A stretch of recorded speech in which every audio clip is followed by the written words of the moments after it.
So I'm hoping you guys all got a chance to read the document about the existing pavilion bowls and some of the things that we talked about last month. I tried to get everybody's ideas in there and see, you know, what we can discuss about different things. So is it best just to go through them one item by whatever you'd like? Sorry. Is it not on? What'd you say? Jim? All right. Okay, better. See if I can do it. Bring that mic in. Okay. Yeah.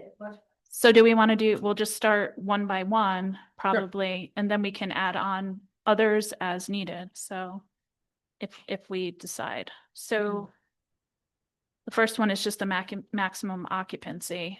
And that's just defined by the space size. So I don't know if it's something we can amend or whether we want to amend that. You can't make it larger, but you can always make it smaller. Right. And I would use this room as an example because this is maximum occupancy, 130, and there's 45 chairs out there, and if they're all full, I don't know where you put the other 80 people. Right. But we haven't changed it. And we haven't changed the pool one either, correct? We're going to. So Okay.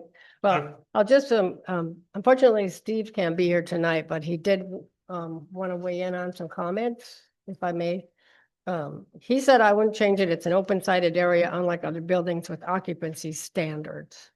I don't think there's a problem leaving it as it is because I don't know what we change it to.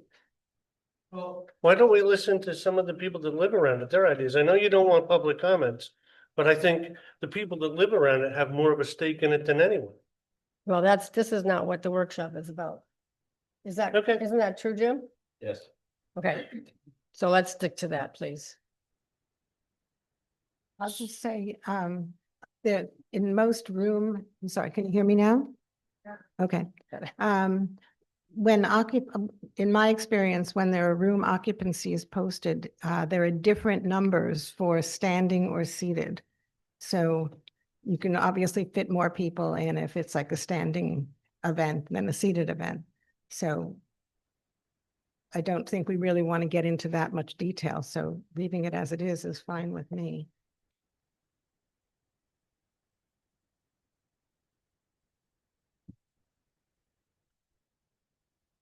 So looking at this right now, the occupancy is 136. Do we want to leave it? Do we want to change it? Where do we propose 136 people are going to park? That's not what we're talking about right now. Oh, I think you should. You Yeah. guys met there to have a photo op the other day and the fire company was there working. And I have a picture, 10 cars filled the parking area. Okay. Mhm.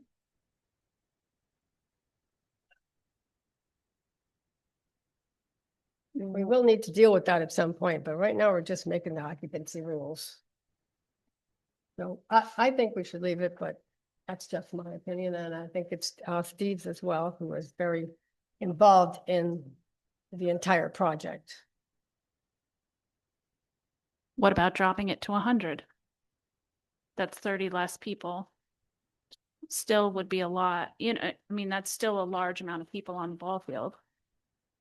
What is the desire to have it at 136? Why do we need that many people there? I thought the original reason to construct this was to take away the tent for the kids at the summer program, and that limit is 60. From what I understand, this is just the state rule that that's where the 136 came from, so Right. none of us made it up. If We could go to 100. I would go, Okay. the reason I say that is David brings up a good point about parking. I mean, yes, people could walk to it, of course, park in other places and walk to it, but that would at least alleviate some of the parking issues if you did that. I believe on a rainy night or in a wet period of time, you're gonna have people parking all over the ball field, and you're gonna end up with the ball field being ruined. I say this Because I mowed the ball field from 1974 until 2015, when I became a town board member. I know how wet the ball field gets and what the soil conditions are like. You can call me wrong, I'm good with that, but if people park all over the ball field, I'm gonna end up regretting it. What number would you suggest? I don't know. I don't think there's, look at the parking. Look at what goes on down there. I don't see a big, huge rush to decide, that we're gonna, do we have a waiting list of people to rent it? Not to my knowledge. So No, why do we have to rush through this to get it done? It's been a mad rush the last couple of months. You were the one who wanted the rules, David. No, I did not. I said, wait. Yeah, you did. I said, wait to make them because we Well- don't want to make a mistake. But we want, there's people gonna be using it in the maybe next couple of months, because it's still warm, so I think, Crystal, I think it's we gonna be need dark in another half hour and you want to make it 10 o'clock. No, we don't. Yeah, I know. So anyways, so back to what do you think is a more appropriate number? I think we should wait to hear when there's time for public comment from some of the people that live close to it, because we may want to do a few other things first. Okay. The one thing I would say, we can't go less than 60. Because that's your summer camp limit. So that we at least have a boundary I agree. between 60 and 100.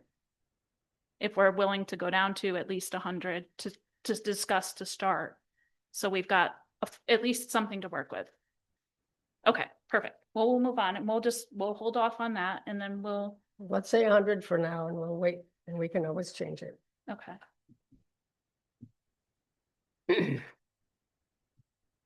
Okay, so hours of operation, this has been a huge consideration. We originally had 8 AM to 10 PM and all cleanup had to be done by 10 PM. So we heard dawn to dusk, we've heard dawn to dusk or subject to special conditions and hours of operation. And we've also added, do we limit the hours of operation and during certain periods? So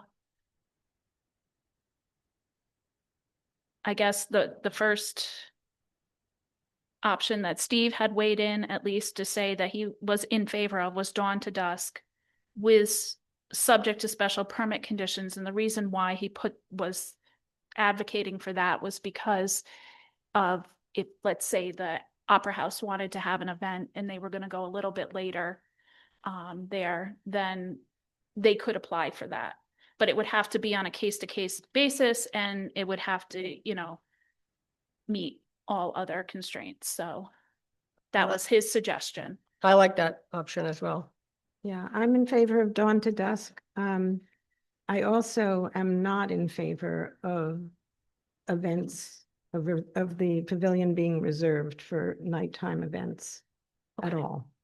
Okay, And- that's a possibility too. And the Yeah. reason for that is if you allow it, there's a possibility that every weekend there could be an event reserved, and we don't want that Very good point.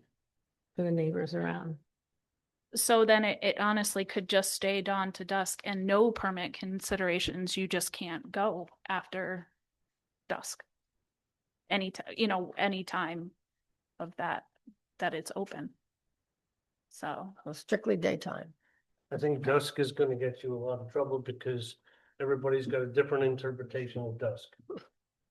I think the one Steve used was the Revolutionary War, if a soldier could see to shoot somebody at 100 yards. Well, their guns didn't shoot 100 yards in the Revolutionary War, but who am I to say that? So I think one of the towns had half an hour after.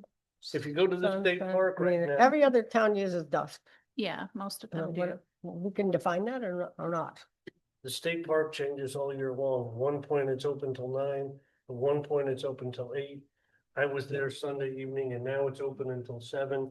I mean, the weather changes, the amount of daylight changes. I think you're gonna run into trouble, but that's just me. The research I did on other towns, not state parks, but on other towns in Columbia County was dawn to dusk. Okay.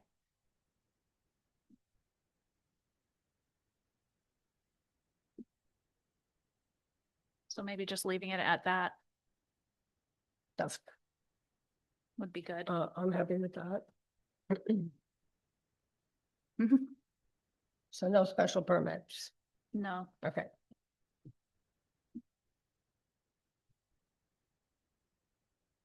okay, we originally had groups of 30 or more, require a permit, visit the town website. Two other suggestions were group reservations for private use for Ancrum residents only, require a permit. Again, visit the town website. Or group reservation for private use for anybody, non-Ancrum residents as well. And the top one I think has to be clarified, because it's not that people that don't live in Ancrum can't come to something that is reserved there, but the person who reserves and needs to be on site needs to be an Ancrum resident. That's really what that means, not saying that, oh, only people that live in Ancrum can go there, but just for control purposes and having someone that's accountable to what's happening there. Right. I'm fine with that. I'm fine with that too. Yep. So that means someone from Ancrum needs to acquire the permit, and then your friends from Copay can come. Right, right. But they have to be on site when They have to be on site. when the event is We have to- happening.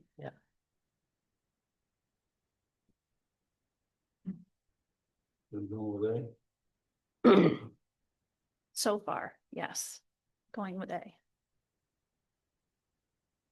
I don't think there's any question about the garbage. I would open that up for anyone who has questions about garbage and recyclables. Carry in, carry out, just like any park. And we'll need to get garbage cans though, right? Or not? If it's carry in, carry there is out, one- we There is should, one down there. there is one down there now. I think it was probably for the camp. Yeah, Never taken it out, Okay, yeah. but it's Yeah. there. I would, as I've said in the past, we go to a lot of state facilities and they are all carry in, carry out, Yep. no trace. Yep. That doesn't mean that people aren't going to leave stuff there. It's Right. gonna be a problem.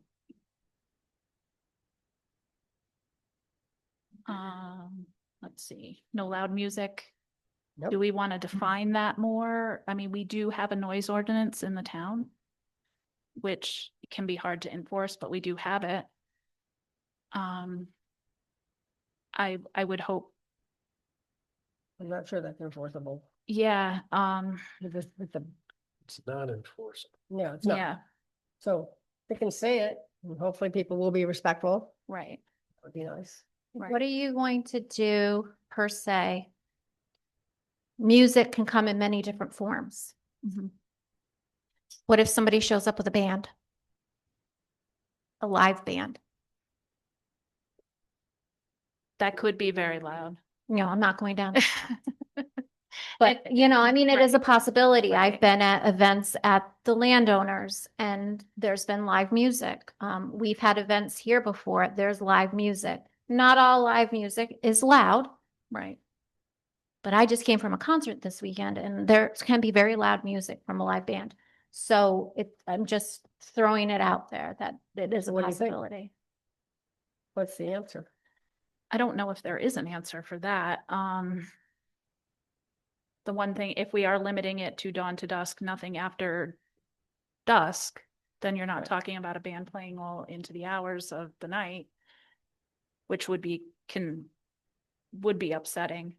Absolutely. Did you put something in the permit about it? Maybe? We could. That might be something we could put in the Yeah. permit, but we definitely have to at least acknowledge it. Yeah. That, Because if, there's not gonna be a band if it's less than 30 people, I'm guessing. Probably, you don't know. You I've never never know. been to a picnic with my family. you never know. You have live bands? We have people who play music. Right. Oh, Yeah. well, that's different, I guess. All right, I guess we'll move to 6. no smoking or vaping, or I brought alcohol up to there. That's kind of a no-brainer, no, Yep, that's fine. no issue. That's what our insurance guy said as well. Yeah. Yeah. Um, Too much liability. the grills, does anyone have any comments about the grills? What we think about that? What are you going to do when the burn ban is on? The burn ban, Yeah, when you're not allowed to burn? I think you can burn within. Can the you use grill. grills? Yeah, but it It- still is a liability. I mean, It's a liability is- next to the firehouse. yeah. I guess we could almost put up a sign there that says no burning for- During that time. during that time Yeah. period, just to enforce that.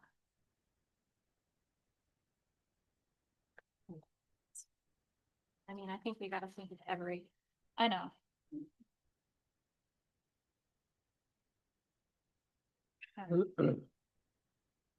Okay. All right, number 8 is the use of the picnic tables, first come, first served. I think makes sense. Unless you have a permit a reservation permit. How about pets? Do we want to amend anything with the pets? I don't think so. Okay. Who's gonna enforce it? But there's leash law. Is there a leash law? In New York State, Yeah. yes. My only concern with pets would be the liability if you have a dog that bites and Right. somebody gets bit. I mean, Right. we had a few years ago, a dog running around the parking lot at the Ingram paper mill biting people. Nice. So that does become a liability. Well, that's a stray dog. I mean, that's not No, that was owned by somebody here in Ingram. a yeah. person with a pet. I wonder if you could do something where at the time that it was, I'll see, this would be if it's reserved or not. See if it's just someone there, you can't control that. But if someone reserved the pavilion and they knew that there were going to be pets there, they could be required to have an insurance rider for their pets. I know they allow pets at the Copake Park. Right. I mean, it's a park. That's where pets Right. should belong. I mean, I don't think. So maybe we just define that all pets must be on a leash and you need to pick up after them. Yeah, that's. We'll just add that's that fine. to it. And is it enforceable? No. But then at least if something does happen, Right. it's in writing and somebody has signed it. Yep. Easy enough to do.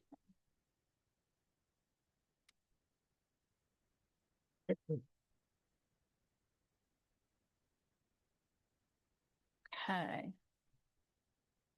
What time is it? Do we want to go into? You've got 15, about 10 more minutes. Minutes? Okay. All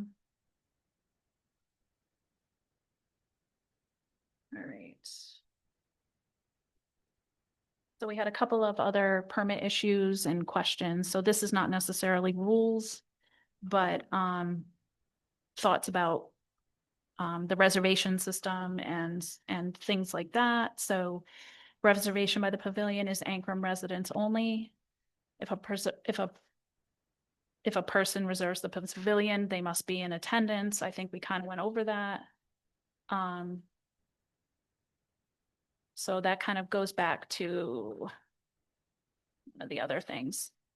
The question about the pool, the second one, was kind of interesting, and I think Jen had brought this up at the last meeting where when the pool is open and the pavilion is reservable or open, let's say someone reserves the pavilion, do they have the ability to use the pool? Are we finding out ahead of time, are they going to use the pool, and do they pay fees ahead of time? So that was a good question. And so I had a couple of options with that. It was, you know, the permit holder must indicate that they want to use the pool, and if yes, they should prepay for how many people they would expect to use the pool. Well, Or, that's a little different. And I don't mean to interrupt, but the one day that the place was used, everyone that was there was from out of town. Mhm. If we're gonna require it to be limited to Ankrum residents only, we'd hope the majority of people are from Ankrum and maybe already have a pool pass from that or so. So how can you say how many people are gonna use it and you gotta pay us more? okay, You know, I mean, if they've got out of town people, you maybe need to get that.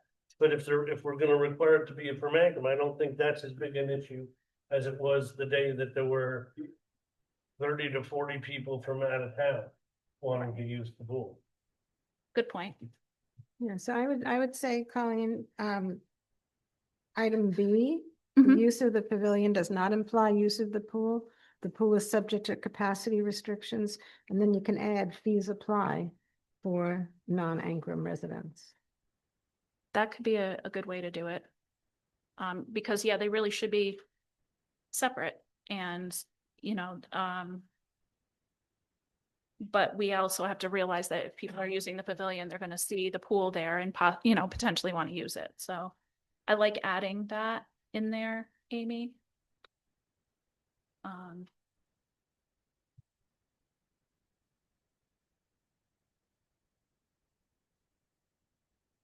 David, what do you think about that? I don't think it matters.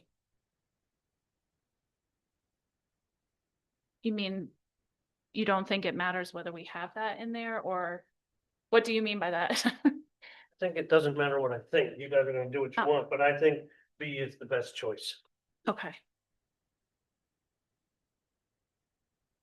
So no one can use the pool, is that what you're saying? Mm-mm. B, It says it does not imply the use of the pool, the pool is subject to Oh, I see, capacity yeah. restrictions. And Amy said, but fees apply to anybody who isn't okay, a member. got it. yeah, I'm fine with that. yeah. Yeah, we need to work with the pool.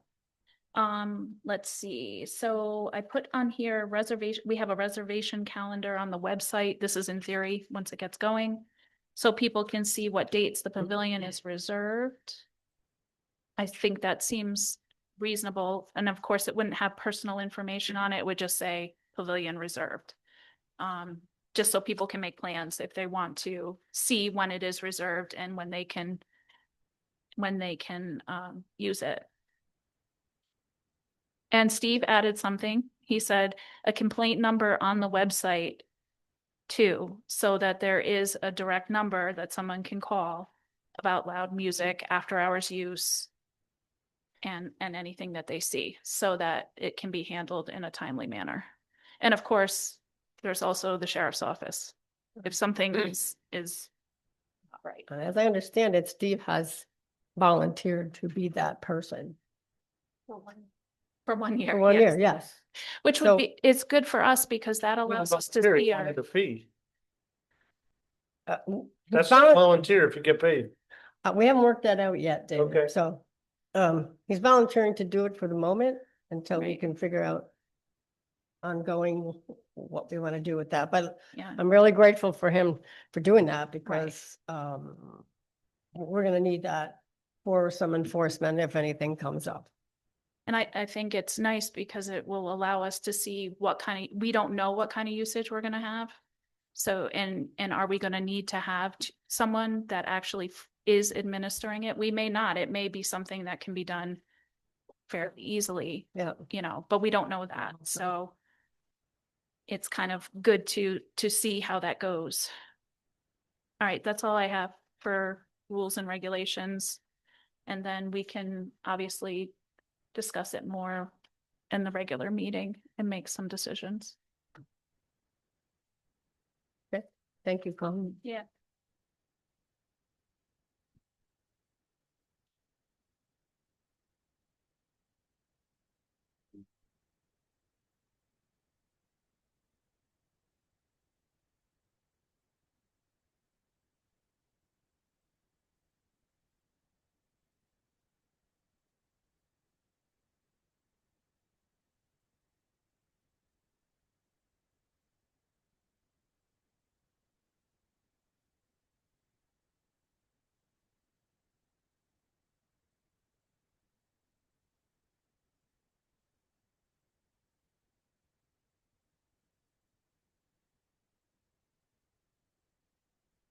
I close the workshop meeting.